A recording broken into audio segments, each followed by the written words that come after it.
ladies, gentlemen, they, thems, welcome and thank you for joining us on the Private Property Podcast today. My name is Sibs Matiela and I am your host.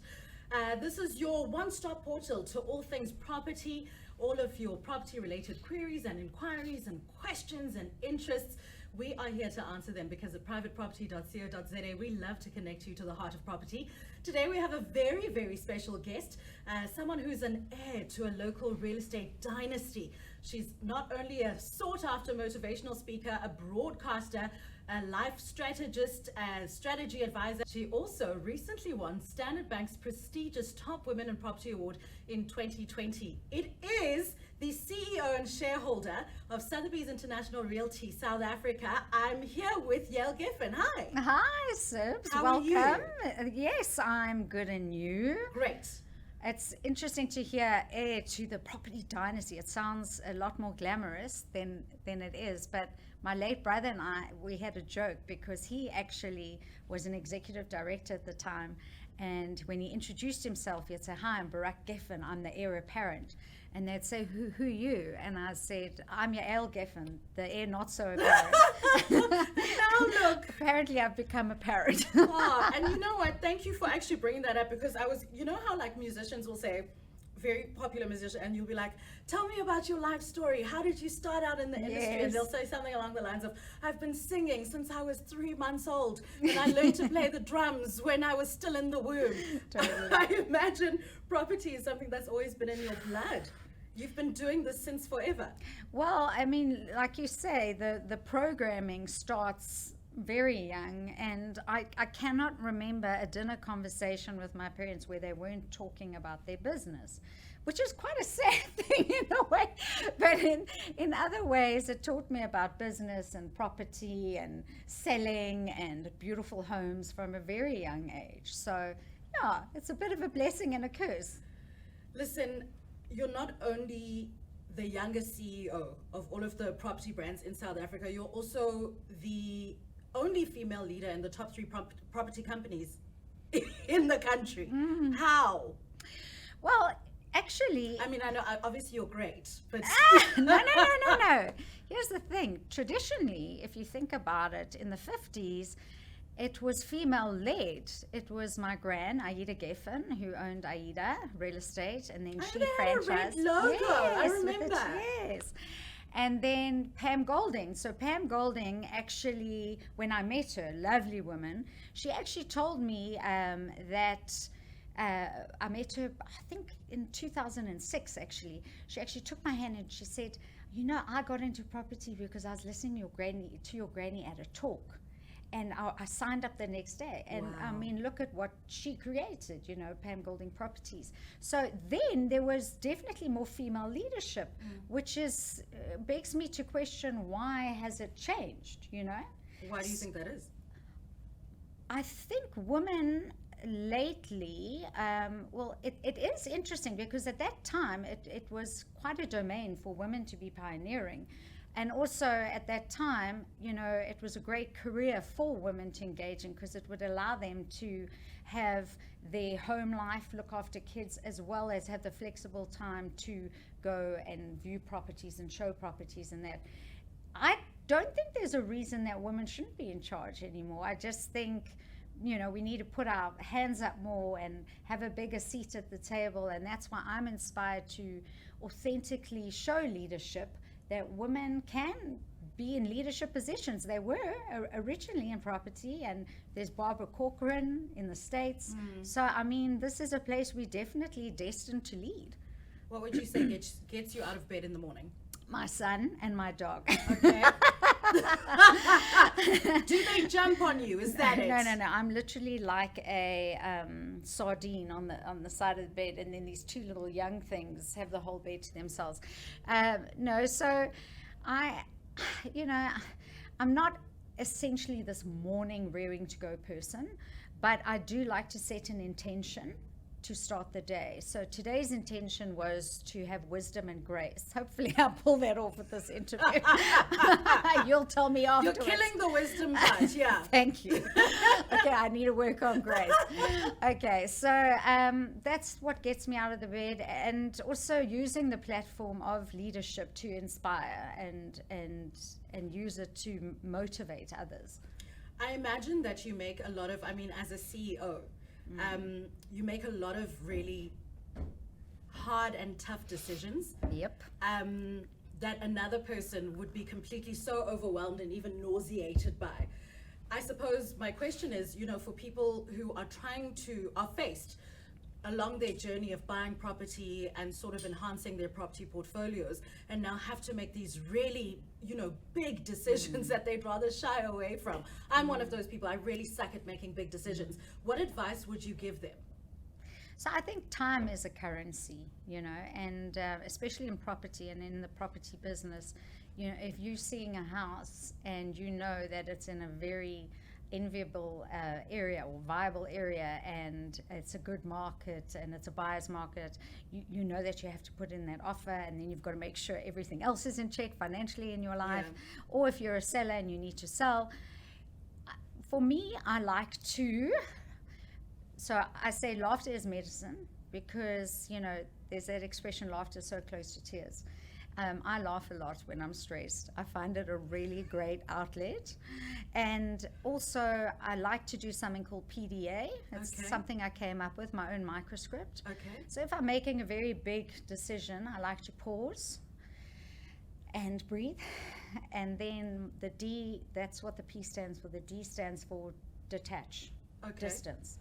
So often we need to get out of the environment in which is causing the stress.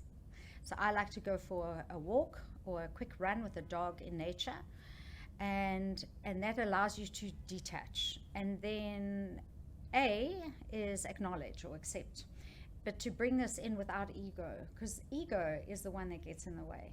So also to remember that we this tiny little part of this huge big thing, and it's not the end of the world. There's no such things as mistakes. It's just growing and evolving. So that's what I like to do. And that allows me to make decisions quite quickly and swiftly and with confidence.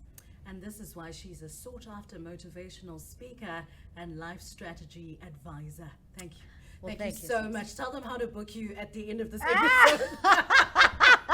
Listen, so we're talking about turning a negative into a positive, and I'm sure you've seen this a lot during the course of your career. Someone buys a dud. Let's call a spade a spade. They've got this dud. They don't know what to do with it, how to turn it around, how to make it work for them. They've got a snag list from Cape to Cairo, don't know what to do. How can they turn this around for themselves? Well, firstly, I just want to let them know that they're not alone. And I thought you were going to say there are no duds.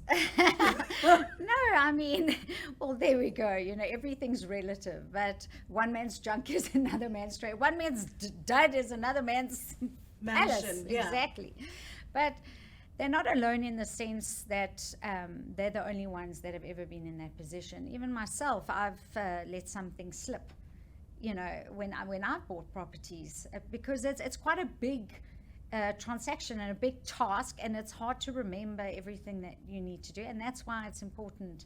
I'm not just punting estate agents here, but it's important to get a reputable partner to journey with you in this process. But if you are in that position where you realize, oh boy, I didn't get an inspector, I didn't get an engineer, I didn't get this to check everything, and it happens to all of us, then I would say, okay, you've got to ask yourself, is this an investment property, or is it a property for you to live in and enjoy?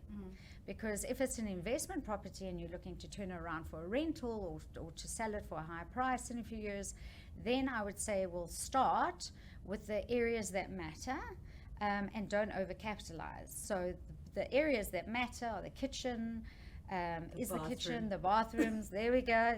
You know your list. You know your shtick. So those, definitely start with those, and don't overcapitalize in the finishings and all of that. Obviously, plumbing, all the main structural stuff needs to be good. Otherwise you're going to be called, and plumbing's not working again. And you don't want to be in that situation. If you're doing it to live and enjoy, then, there's that expression, the heart of a home, for a reason. When you're at home, you want to feel loved and comfortable, and you want it to be beautiful because it has such an effect on your psyche. And safe. Yes, and obviously safe.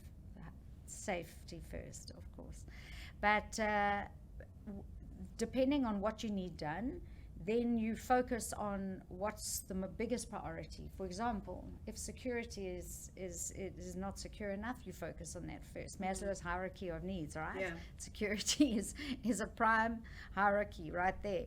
And then the areas that you'll spend the most time in, and that will give you the greatest satisfaction.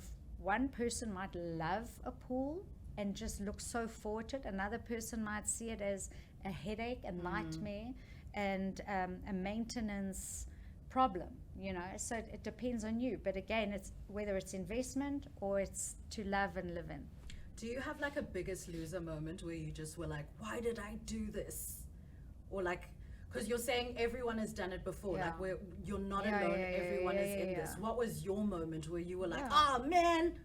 No, I couldn't believe that I didn't check one of the boundaries. So I bought an investment property and I couldn't believe that I didn't check one of the boundary walls. It's part of a complex, a townhouse complex. And I mean, I'm normally so thorough, and I have to be. And there was this big rock covering something, and I mean, the minute you see a rock with something covering, you think, oh dear. So I peered behind the rock, and oh my gosh, the whole wall is crashing on the one side because there's this tree on the other side in my neighbor's in the unit next door's property. And had I seen that, I could have addressed it beforehand. But then it's like, do you argue with the body corporate? Is it a body corporate? Is it a me? Is it that? And it's something which I wish I had seen. So we're all guilty, all of us. What do you do if you've invested in a certain property or community, and then because everyone says when you buy property, it's an asset that appreciates over the years. Sometimes where you've bought a place, suddenly there are things that bring the value of the property down, the value of the neighborhood down. Maybe there's an increase in crime, maybe there's littering everywhere, and then suddenly, vandals or vandalism or vagrants or whatever, happens to sort of devalue that property. What would you say a person can do? What are your legal rights? What action can you take, I suppose, to ensure that stops happening and you can retain the value of that property? It's a really relevant question, Sibs, because where we face right now is the highest rate of unemployment in South Africa. Our economy is unstable. So this is a real question, and it's certainly something that isn't just going away. So if you are faced in a scenario like that, the legality isn't on your side, in the sense that there's the Prevention of Illegal Eviction Act. So you're going to have to come up with more creative scenarios and community-based scenarios. So I believe if you're living in South Africa, there's a lot of challenges, but there's a lot of challenges in a lot of countries in the world. But one has to be an active citizen here. And what I mean by that is, we've seen with COVID how people came together and were stronger together and all of that. And people in neighborhoods came together, and perhaps you start your own neighborhood watch, WhatsApp groups, perhaps you install some cameras in the areas, and you take it into your private domain to keep that neighborhood safe. You also appeal to the municipality, and you do all that as well. But you really come together, and also you up security, whether it's in your own home, but speak with an expert and find out, because often, you'll go to a company and they'll say, oh, you have to do an electric fence everywhere, or you have to put alarm systems everywhere. That's really not often the case. It's normally just the areas that are exposed or the weak spots. So come together as a community, do what you can, apply to the municipalities where you can, but be an active citizen. Be an active citizen, and hopefully, if you have a strong power voice in the community, the municipality will take notice, and you can affect a change. I want to know, from your point of view, you've obviously probably, I'm assuming, but obviously. Yeah, you say obviously a lot. I feel like I'm under pressure. No, it's like, obviously, because of how you've grown up and being this heir apparent now to this Realty dynasty, you know, it's like we're on Dallas or something. I wish. I mean, I'm sure you've seen some of the biggest, sort of grandest, most I've amazing been very homes lucky. and properties Yeah. and, you know, all of this luxury and opulence. Yes, yeah. But we also live in a very unequal society. So in the same breath, I'm sure you've mentioned the unemployment rate, you've mentioned a lot of things that happened during COVID, and just the unaffordability that a lot of South Africans face for basic goods. If we talk about that Maslow's hierarchy of needs, a lot of people aren't surviving or managing. Right. A lot of people aren't housed. They don't have addresses, they don't have roofs over their heads, and even those roofs that they do have are very volatile, and come a storm, come a wind, suddenly they're out on the street. From what you've seen in your experience being in this industry and in the family that you've grown up in and being a South African citizen, what would you say can be done to make sure that every South African has a roof over their head? So it's not as though the private sector isn't interested. The private sector is definitely interested, but there has been a decline because of the economy and the state of decline of the economy. And with the government sector, they're also very overloaded. I think the main problem that we're dealing with is informal sales. Because an informal sale is basically when a property changes hands, but the title doesn't. So there's a transaction, there's a monetary transaction. If we could get that going and make that legal, and I can tell you the private sector would come to task and help the government with whatever assistance they can, because that would allow us to stimulate the resales economy and get people into housing a lot quicker. It would also help the backlogs with the municipalities. There's a lot of legal nightmares that take place because of these informal sales.